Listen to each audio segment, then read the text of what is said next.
Rem cakram sudah lama tidak dipakai, hampir belasan tahun, dan kondisinya seperti ini. Apakah bisa diperbaiki? Tentunya bisa kalau ada dana. Langsung saja teman-teman simak videonya bagaimana cara perbaikannya. Kita lepas handle, kemudian bagian tutupnya. Nah, untuk bautnya kan ini udah pada selek, jadi saya bor dulu ya. Saya lepaskan seperti ini, nanti untuk sisa bautnya saya gunakan tang jepit.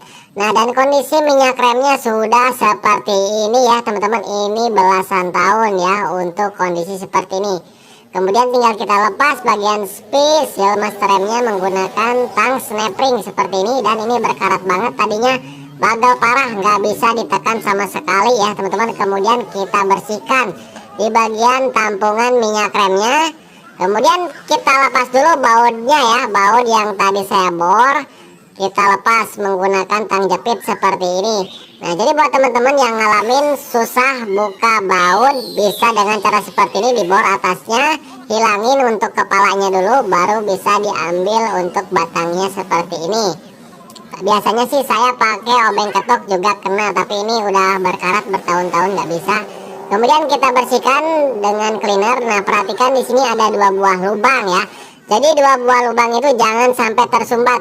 Biasanya yang kecil yang tersumbat ya, yang kecil banget. Nah, kita gunakan dari per seperti ini yang kita runcingkan, kemudian kita tusuk, jangan sampai tersumbat lubang yang kecilnya. Kalau misalkan tersumbat, minyak rem susah turun, lama turun, pokoknya bosan nanti bleeding anginnya. Kemudian kita amplas ya bagian permukaan master remnya, karena sudah berkerak parah. Kita gunakan amplas 1000 ataupun 2000 ataupun 800.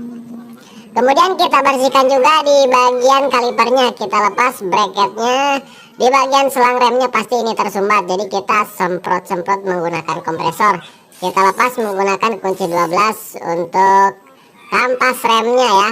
Dan untuk kampas rem disinilah masih layak digunakan. Kemudian kita lepaskan untuk baut selang rem. Hati-hati ada ring tembaga. Kemudian di bagian kaliper kita lepas menggunakan kunci 5. Kita lepaskan saja seperti ini. Nah, kondisinya seperti ini. Dashboardnya kita ganti saja.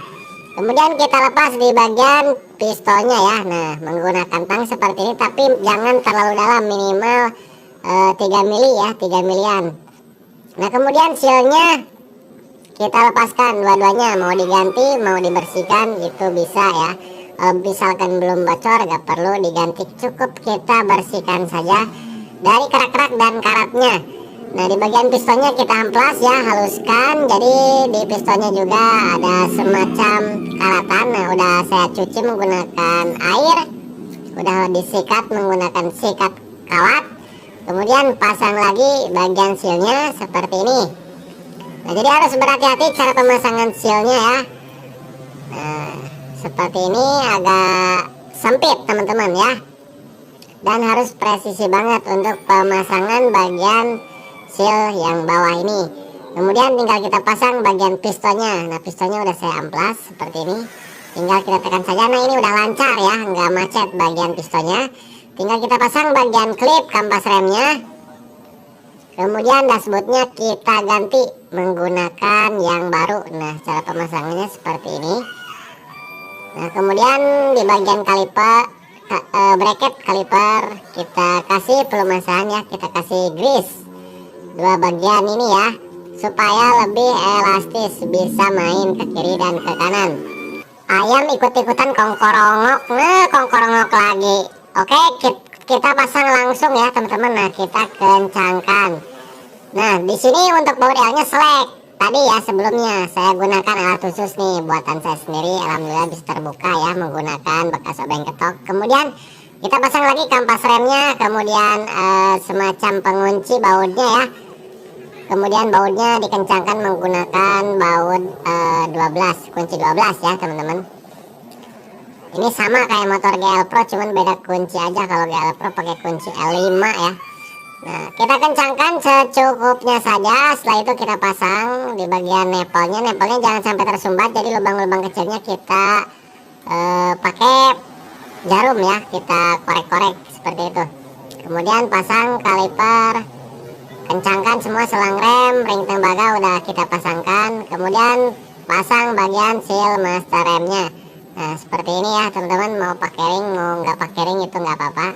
langsung kita masukkan. Kondisi master rem atas itu sudah bersih, cuman kayak belum dibersihkan ya, emang seperti itu teman-teman. Mau bersih gimana, orang seperti itu ya master remnya. Kemudian gunakan tang snapring, kemudian pukul menggunakan kunci 12T, sudah langsung masuk pasang seal debunya.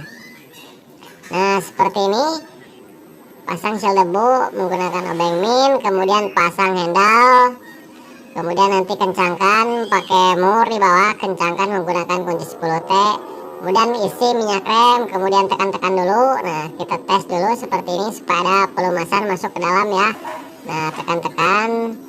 Nah sudah ada buih ya, di atas sudah ada buih gelembung, itu lubang yang kecil ditandakan tidak tersumbat. Kemudian tinggal kita lepas nepelnya, kemudian kita sedot untuk mempercepat waktu ya, supaya nggak lama bleeding ya, bisa disedot seperti ini.